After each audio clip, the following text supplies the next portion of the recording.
to worship together. So, okay, so tonight we are going to talk about a partnership. So have you ever been a part of a partnership that kind of broke or went south? Oh, yeah. Yeah? Uh-huh. Anybody want to share? No.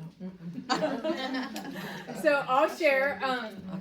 So Kevin's very first church to pastor, as like lead pastor or whatever, was out in Alpine, Texas, and I'm sure I've probably told this story at some point, but I'll tell it in this perspective, from this perspective tonight. So there was, when we got to that church, there was, basically before we went, we were told by the SPTC that if we wanted to go out to this little West Texas, like far West Texas town, and help pastor this little church that now was down to 4 people, and one of them was 85 years old, and he fell asleep as soon as he started the sermon on the front row. And so, if we wanted to come out there, the Southern Baptists of Texas would provide a stipend, basically, of a certain amount per month, and that would be our pay for the first 6 months. And then after that, it'd be up to us what we did. And so, by the time we got to the 6-month mark, we had like 24 people, and we felt very confident that we were supposed to remain there. And so we were praying, and the stipend was about to be up. Within 2 weeks, actually, now this is really this part's just testimony, because a lot of this won't necessarily matter, but 2 weeks from the time when the money was supposed to stop from the SPTC, we got a phone call from, like I said, we knew we were supposed to stay, so we were praying for God's provision and to know how to stay, because the little church obviously was paying us $50 a month, so it's not as though we could live off of that, and so we were just praying. And then 2 weeks before, I got a phone call from the doctor's wife who delivered the doctor who delivered Brittany and Benjamin. Actually, so Benjamin's not even born yet, so I was expecting Benjamin. And so my doctor's wife called and said, I just want you to know that the Lord has put it on our heart that for the next 2 years, I believe it was, for the next 2 years, there's going to be a $2,000 stipend directly deposited from our account to yours, because we believe God has called you where you are, and we want you to stay. Yeah. Wow. And so that was our income for the next couple of years. However, we still, as a little bitty church, a year later, I think we were at like 75 people, and about this time, 2.5 years in, we're starting to really gain a lot of, young families with children, and we need to do something with kids. We were the janitor, he was the pastor, I was the children's teacher, I was the women's Bible study teacher. We were, everything, literally, we did everything. And so we really needed to do something with our children that was more than I felt like I could give them when I had all this up. So we started praying about what to do. Well, I wound up meeting several women at a park who happened to be, this is not a dog on all Methodist churches.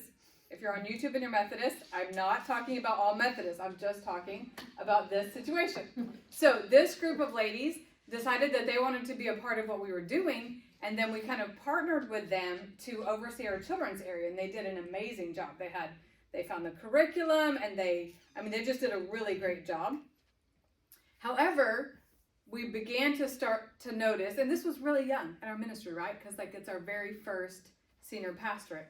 And so we began to notice some doctrinal issues, but then also some issues more of, I guess I would say, like practical holiness, like out in the community, living kind of a righteous life. If you're leading our children's program in a small town, kind of a big deal. And so we started getting word that they would go out on Thursday nights for girls' night. They would be drunk. They would be dancing on the dance floor with other people's husbands and these kinds of things. And so finally we were like, I don't think this partnership is going to work out. Like, it's broken, right? It was a broken partnership. And not because they were necessarily bad people. They're not bad people. But the way in which their mission was not our mission, right? Like, their focus was not our focus. And so the partnership was not working. So tonight, I want to talk about, from Psalms 85, the divine and human partnership that has been broken. And it's been broken since when? Since Adam and Eve, since the fall. So let's start, first of all, the first point I want you to get is to remind yourself and your God. Remind yourself and your God. So in verses 1 through 3, I'll read them. He says, Lord, you are favorable to your land. You restored the fortunes of Jacob. You forgave the iniquity of your people. You covered all their sin. You withdrew all your wrath, and you turned away from your hot anger. So in this section, is he talking present tense or past tense or future tense? He's talking past tense. He's looking back and he's singing praises back to God. These are things that you did in our past. And so when I was reading through this, I kind of thought about the stones of remembrance. Anybody remember the story from Joshua 4, 1 through 8, I believe it is? Where so basically Israel was supernaturally crossed the Jordan River, and they're on the other side. They're in the promised land, and God commands Joshua to choose 12 men from among them, one from each tribe, to go and gather. And these weren't like stones, like these stones. They were like really large stones. But to gather 12 of them, and not just 12 random stones from around the area of the promised land or something, but literally where the priests were standing in the middle of the Jordan, where God had done the work, take that out of where God has done the work and build an altar where you're going to camp tonight. And this is stones of remembrance for God's people. And so it became a national permanent altar of remembrance that the people of God would look at and remind their children generation after generation, the Lord was faithful then, the Lord will be faithful now. Right? So in that, do you know what ossuaries are? I'm glad I didn't have to spell it tonight, but so ossuaries basically are stone boxes that the Israelites would have used. They might. Does anybody know? Do they still, Gina? Do they still use ossuaries? So they're stone boxes that were bone boxes, and so basically a bone box is the length of your femur bone. So the longest bone in your body is the size of a bone box, and all of their bones, once their body had decayed, lovely thoughts, are put into this ossuary, into this bone box. And then the Israelites didn't believe in putting flowers on the grave because they would die. And so instead they would gather special stones of remembrance, and that's what they would place. And you can look up today on Google if you want to, ossuaries with the stones upon these stone boxes. They were bone boxes. And so they would gather these stones of remembrance of this person, of this loved one, special stones that maybe made, maybe just pretty, maybe from a special place they went, or they were somewhere that reminded them of this family member, and they would place these stones of remembrance upon the stone boxes. I feel like the psalmist here is doing that. I know that he's not talking about Joshua's story, but I feel like in his praise to God, he is calling out and reminding himself, because they're in drought, we're going to find out soon. Their land is parched and in need, right? So they're in a hard time. Anytime that we see a drought in the land of Israel, they're under God's wrath or discipline or some type of situation of that nature. And so he's crying out to God in some way, or he's about to. And so, anyways, I think he's doing this kind of a metaphorical in his praise to God, building this altar of remembrance. It's like he's saying, Lord, you were favorable to your people. You did restore our fortunes. You withdrew all of your wrath. You forgave the iniquity of your people. You covered all of our sin, or all of our shame even, and you turned from your anger. Paula, I hope that doesn't fall. We don't fall. And I think that that's an important thing for us to do in our lives. When you're in the midst of the really hard and the really dark time in your life, call out to God his faithfulness of your past experiences in your life with him, and your experiences with how he has moved in your family, in your church, in your loved ones' lives, and build that altar of remembrance. Just because today you cannot see the hand of God and what's happening in front of you does not mean he's not been faithful. And oftentimes, if we're not willing to call out his faithfulness, we're going to stay in a dark place. We have to call out his faithfulness. We have to remember. So the psalmist, what are some things that he remembers specifically? I know I kind of said them, but don't even use just the Bible words. Like, what would some of these things point to maybe? That he's remembering those first 3 verses.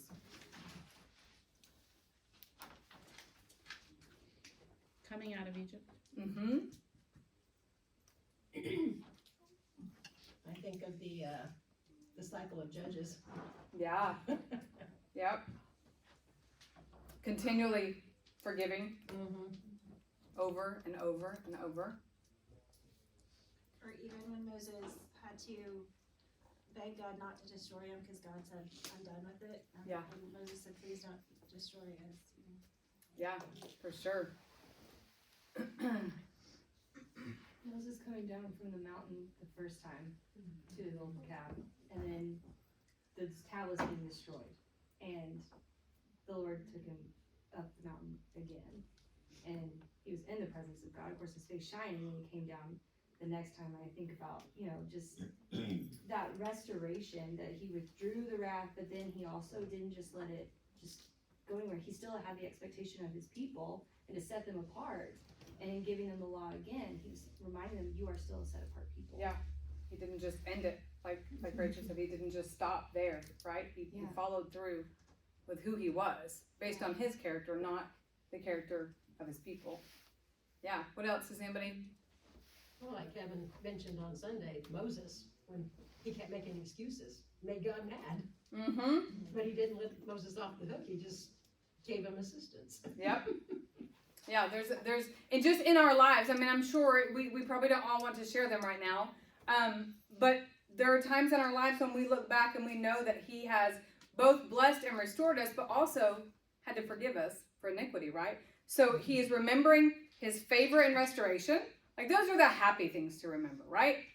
When the times when God had favor on your life and on your family's life and on your church and just all the things that are good and great about life with God, right? Those are easy to remember. But he also says, remember your sin and his covering.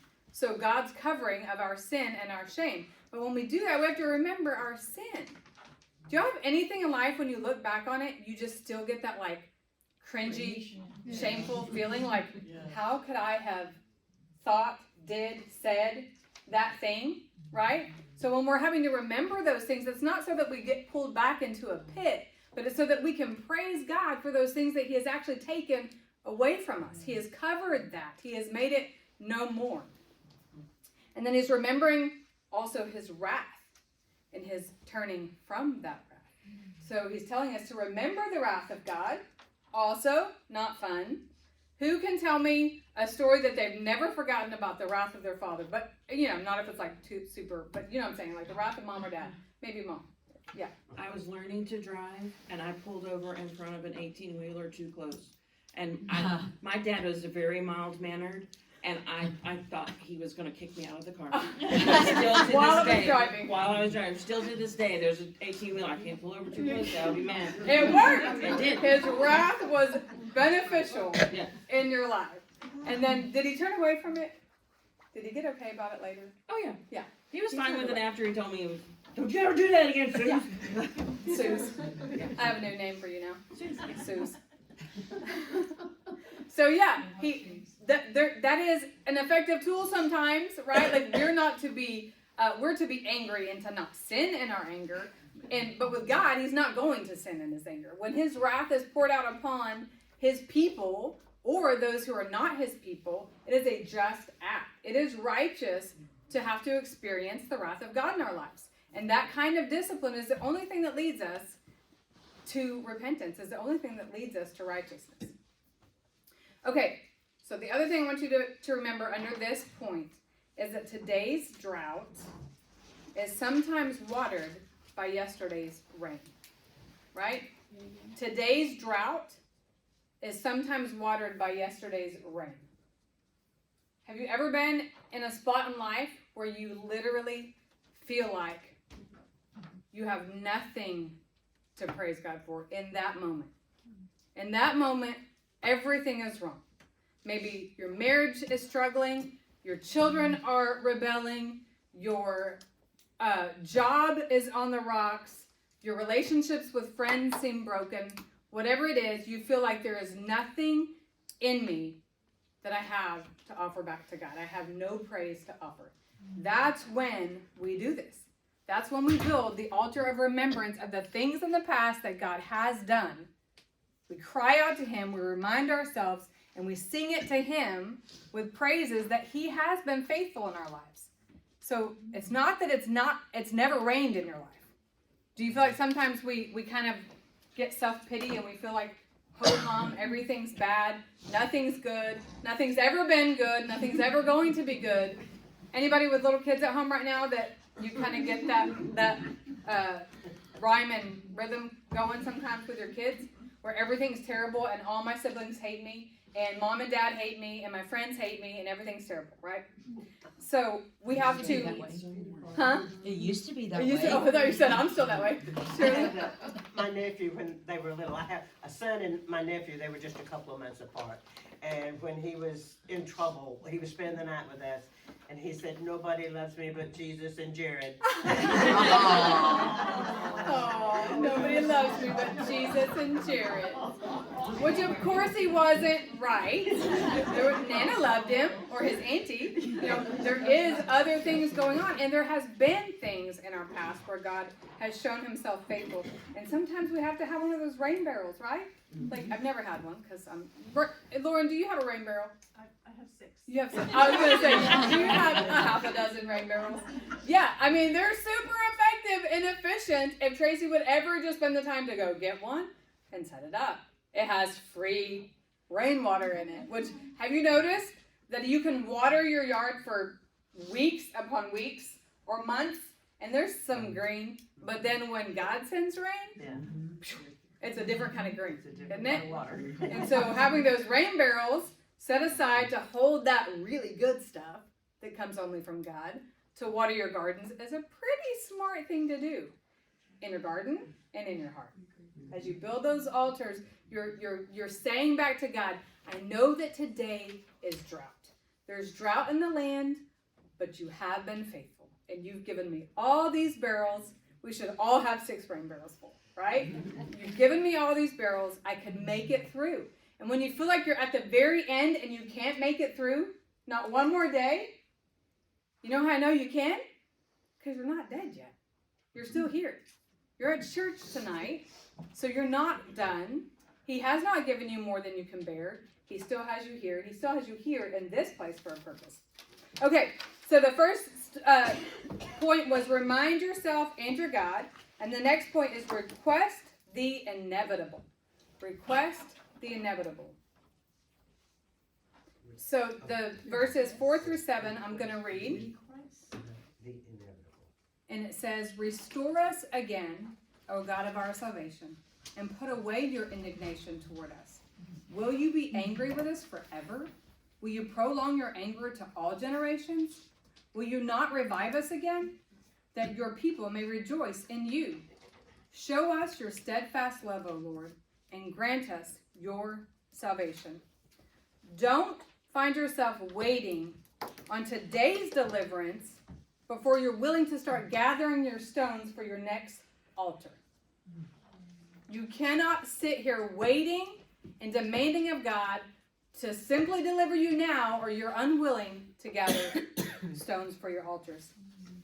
So, is he only asking things of God in this 4 through 7? When y'all look at 4 through 7, what else is happening? He's thanking God. He's thanking God, but what else is he, like in the way he's speaking to God? He is asking on some of them. There's a confession implied to me. What'd you say, There's Shirley? a confession implied. There is confession implied. He's reminding him of God's character. But do you see that some of these are actually, they're commands. They're imperative commands. He's saying, so he's got questions. The first one is just simply like you said, a forgiveness, a confession type. Restore us again, O God of our salvation. He's calling out upon God's salvation, but it is in the form of an imperative command. And put away your indignation toward us. And then he has some questions. Will you be angry with us forever? Will you prolong your anger to all generations? Do y'all kind of hear a 4-year-old in that? Like, are you never going to let me off grounding? Am I never getting my Xbox back? Is it never, never, never? Right? He's kind of overstating. He obviously knows this is not who God is. And then he says, will you not revive us again, that your people may rejoice in you? And then another imperative command, show us. He's not saying, and in the original text, he's not saying, will you? He is saying, show us your steadfast love, O Lord. And another one, and grant us your salvation. And at first, when I realized these were imperatives, it's kind of like, well, who are we to tell God what to do? Like, we don't make commands of God. That'd be presuming upon him, but it's not what he's doing. He's not presuming. Okay, this is what's important to remember from it, is that this is confidence in God's character, not presumption upon God's grace. So he is saying, this is who you are. And because I know this is who you are, I know that it's inevitable that you will relent. Because this is who you are and this is who you've always been, both in my life and in the scriptures, I can trust that this is who you will be in the future. Presuming upon God's grace is incredibly dangerous. We do not presume upon God. To presume upon him would be to say, since I know God will relent, since I know he'll forgive me for my sins, I'm going to do this anyways. This is the 2-year-old. Sorry, I'm just like stuck on kids today, but can you tell I'm sad about the empty nest? So this is the 2-year-old going over to the socket, right? And you say, no, Daniel, no.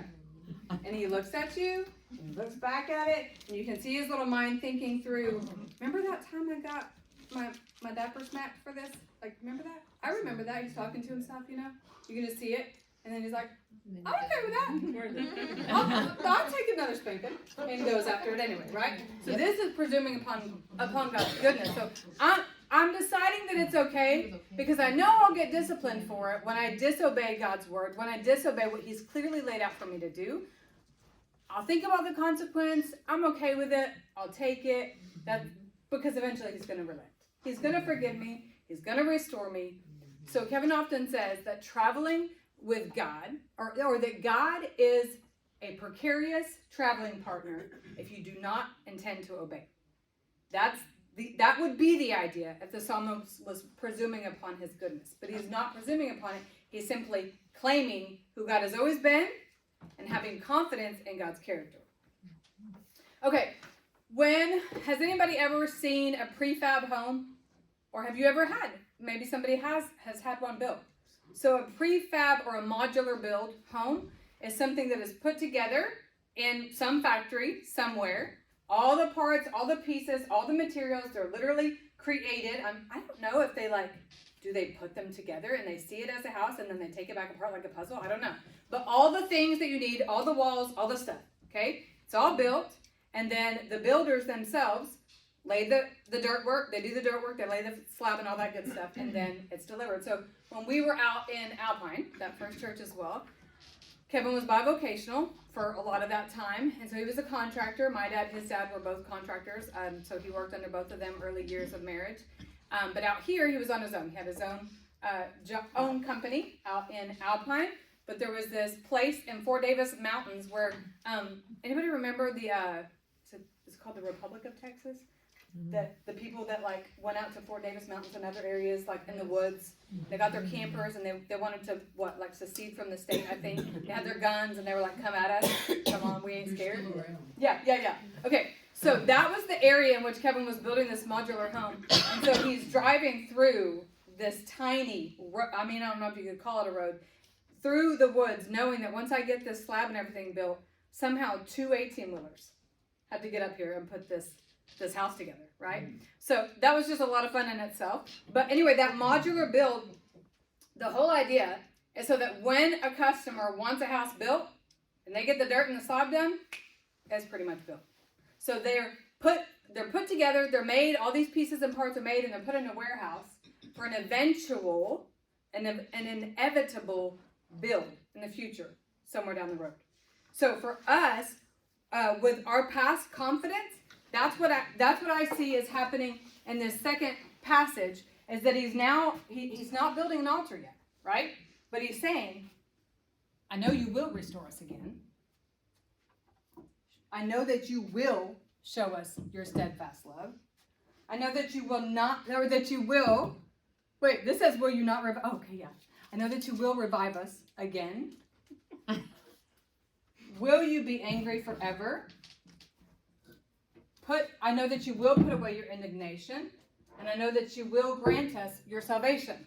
So it's all there, it's all waiting. So as we're going through the hard times, we look for these stones of remembrance in our life, and we place them somewhere in our hearts, and so that when God brings that deliverance, of that struggle of sin that you or a loved one has been working to overcome for years or decades, when the Lord brings restoration to the job situation, when he brings abundance to your financial trial, you're ready.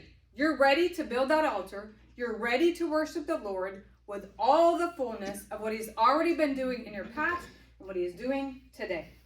So don't be afraid to start gathering those stones today. And then our third point, so we've got a bunch of R&R tonight. We've got remind yourself in your God, request the inevitable, be responsible. So I had to put a B in there, sorry about that. Be responsible to hear and fear. So in verses, let's see, 8 through 9, it says, let me hear what God the Lord will speak, for he will speak peace to his people, to his saints, but let them not turn back to folly. Surely his salvation is near to those who fear him, that glory may dwell in our land. So I don't know, I've got to research more or ask Kevin. There's some stuff that I've read from this commentator that I'm not quite sure about. So I'm not going to quote that this is definitely a great commentator or scholar, but this passage I believe is good and right, and I wanted to share this with you. So my first point under this is to peel your ears, okay? And I want to read what this commentator has to say. It's from Matthew Henry's commentary. He says, compose thyself, O my soul, in a humble silence, to attend your God and wait his motions. I have spoken enough or too much. Now I will hear what God will speak and welcome his holy will. What saith the Lord unto thy servant? So he's listening. Habakkuk 2, I think, says, Habakkuk 2, 1 and 2. It says, for he stands upon his watchtower to hear what God the Lord will speak. That's kind of how I see what's happening here with the psalmist. Now, a lot of scholars believe that the psalmist wrote this first section to be spoken or sung by the congregation, by the people of God. And then the last section, starting at let me hear what God, this part that we're in now, was written for the priest to sing back to the people. So it was like an interactive worship song where the people sang and then the priest replied. And this is the priest replying. It says, let me hear what God the Lord will speak. And I kind of see that picture of in the same passage of Habakkuk where he's kind of standing on the watchtower waiting to hear. I kind of see like tiptoes, right? Like trying to hear what's happening and what God is going to speak, because he in fact believes that he will speak peace to his people. So anybody have a Southern mom that says hush? Like hush, hush. You used to. Instead of shut up. I say it all the time to my Say hush. kids. So Even though I'm not Southern. right, and it's a lot better word than shut up, right? My kids weren't allowed to say shut up, so they would have to say be quiet. You know or you're hush. really in trouble if you get the shut. Yeah, if you get the shut up, then mom's probably also sinning right now, so not that shut up in itself is a curse word, that's not what I mean. I'm just saying you have to get me really actually acting in anger if I'm gonna say that to my kids, right? Or my husband. And I hope I've never said it to any of y'all. I really don't think I have. So, but anyways, I feel like the psalmist is kind of saying, okay, amongst all this chaos, right? Amongst this fear and this crying out to God to change what's happening and to relent upon his anger, because right now in this psalm, they're under the wrath of God. They're finding themselves still under the wrath of God. And so there's chaos and emotions being experienced when you're under God's wrath, right? I feel like the psalmist is saying, y'all hush. Like, I need to hear what God is saying. So just keep it down a notch. Hold your horses. I need to hear from God. Harry, what were you going to say? Oh, 5. Oh, gosh, already 5 minutes. Oh, my goodness. Okay, because we have something we need to do that the men are about to come in for in 5 minutes. So, okay. Oh, my goodness. Let's see, what should we say then? Just try not to derail you. Oh, yeah. You need to tell me. Okay, so mostly I'll just hit the points, okay? And I won't tell all my stories. I'm very distracted because I knew that was coming, and I was here really late, so I'm so sorry for all the distractions in my brain. It's okay. Okay, so we're peeling our ears to hear from God, and then we're waiting for his peace. We're waiting for the peace of God. I do also want to read this really quick on from a different commentator. He says, sooner or later, God will speak peace to you. If he chooses not to bring circumstantial peace, then he will bring an inner peace. Speaking to your heart by his Spirit, that which he has spoken to your ears by his word. So peel your ears, be listening, and wait for his peace, and then part from your folly. So this word folly is actually only used twice in the Old Testament. And, folly. It's only used twice in the Old Testament, and it actually, are you ready for what it really is kind of saying? Stupidity, or also like a false confidence. So stupid false confidence. Like when Kevin showed me, when we're like really down, if we're down that day, we will literally look up stupid animal videos because they're funny. And then we laugh, and then we feel a little better. It's good for the soul to laugh. Okay, so he showed me recently, have you seen the video of a sheep that's stuck in this crack? It's a ditch that was actually, dug, I guess, but it was pretty small. And this sheep is down in it, and he's screaming, and he can't get out. And these two teenage kids, I think, are working really hard. They finally get the sheep out, and he's screaming. And not sooner than the sheep jumps out, he's like, jumps off, and then jumps directly back in. Right? So that's the sense here. God is saying, when you have been given freedom, when I have spoken peace over you about some issue or anxiety in your life, and you turn around and jump right back in the crack, the author is not saying that the peace belongs to you. The author is very much connecting the peace of God being given to the one who does not turn back to folly. So don't turn back to your folly. I have had to fight this very often. When the Lord will speak peace to me, He will give me a very clear knowing of how to pray for a specific child that I know is still deeply struggling in his faith walk, right?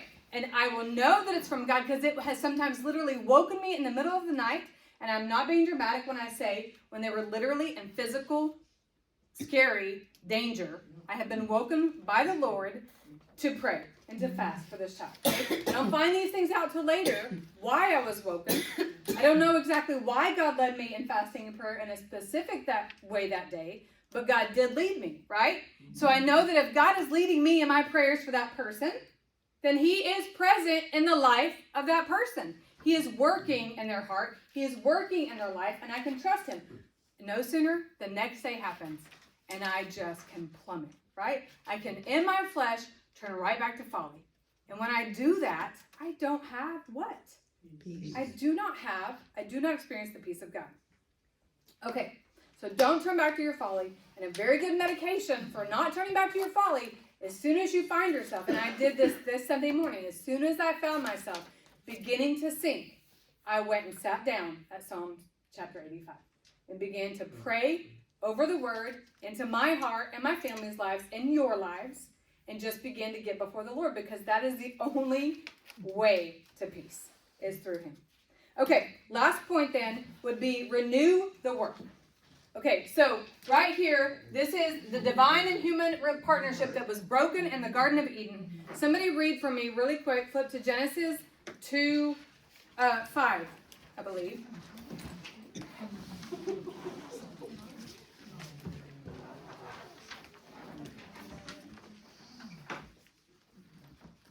Somebody got 2:5? Lauren, you have it? Now no shrub of the field was yet in the earth, and no plant of the field had yet sprouted. For the Lord God had not sent rain upon the earth, and there was no man to cultivate the ground. So he is hearkening back in this passage to the garden, to the partnership between God and man. And this little diagram is literally just about that his hesed, which is his steadfast love, that he's talking about here, which is not the kind of love that we get to share that property or that attribute of God. Humans cannot, we cannot produce or give steadfast love. Hesed love, we can only receive it. And so this is the atmosphere. Okay, ready? The atmosphere of our partnership with God is hesed, love, and peace.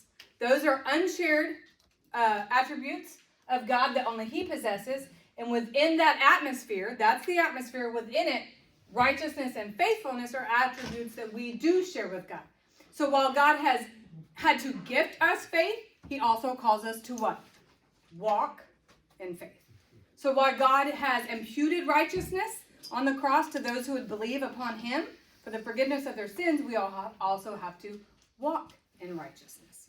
Right? So these are partnerships that we do, or attributes that we do share with Him in this in this partnership, okay? But we've got to, okay, so we're talking about renewing the work. So in the garden, God, Lauren also jumped to 15 for me. You're still there. Yeah, 2:15. Then the Lord God took the man and put him into the Garden of Eden to cultivate it and keep it. Okay, so God goes, and then from on, or between there, he has put the rivers in the garden, and he has put all the things there, and now he's called the man to tend the garden. So there's this partnership that's happening in the Garden of Eden between God and man. So let's read quickly verses 10 on. It says, steadfast love and faithfulness meet, righteousness and peace kiss each other. Faithfulness springs up from the ground, and righteousness looks down from the sky. Yes, Yahweh, I want you to hear it this way.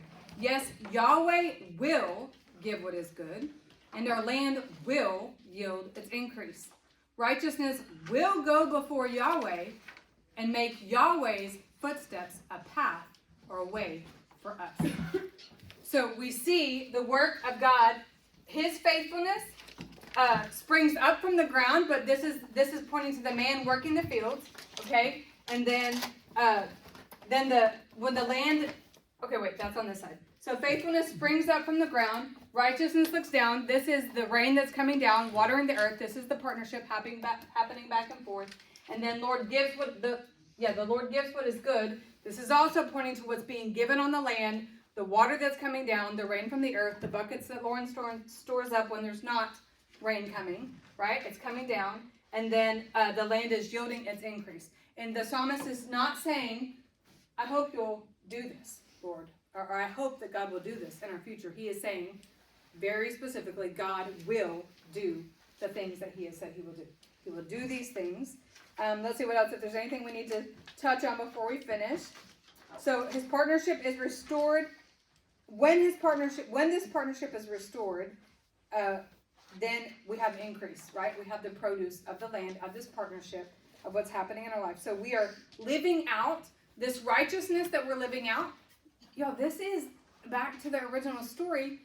Like, if we are pursuing his righteousness, if we are believers, then there should never really be long periods of time in your life where you do not feel yourself being convicted by the Holy Spirit of God to deal with something in your heart and life.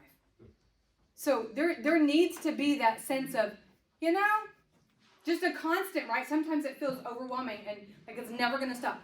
There's another sitcom we probably don't need to watch on Netflix, right? Or there's another page I probably don't need to follow because it sucks me in. Or there's another social media app that I probably don't need to partake in, right? There's just this constant, there's another conversation I shouldn't have with that lady because I always get drawn into gossip. Whatever it is, there should always be this constant transformation, sanctification process in our lives as believers. We should never be to a point where we no longer have to work out that partnership. This is a work of faith. We become more like Christ the longer we're believers, so long as we're actually listening to the Spirit of God. So listen. Okay, anybody got any thoughts?